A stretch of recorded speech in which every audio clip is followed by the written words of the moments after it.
യഹോവ എന്റെ ഇടയനാകുന്നു,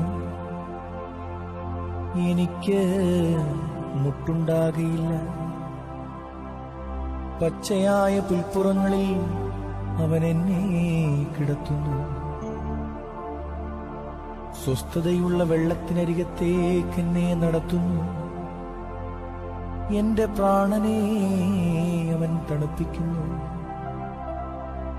തിരുനാമം നിമിത്തം എന്നെ നീതിപാതകളിൽ നടത്തുന്നു.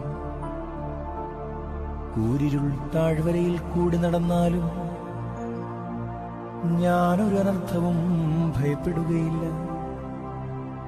നീ എന്നോട് കൂടെ ഇരിക്കുന്നുവല്ലോ. നിന്റെ വടിയും കോലും എന്നെ ആശ്വസിപ്പിക്കുന്നു. എന്റെ ശത്രുക്കൾ കാൺകെ നീ എനിക്ക് വിരുന്നൊരുക്കുന്നു. എന്റെ തലയെ എണ്ണ കൊണ്ട് അഭിഷേകം ചെയ്യുന്നു. എന്റെ പാനപാത്രവും നിറഞ്ഞ് കവിയുന്നു. നന്മയും കരുണയും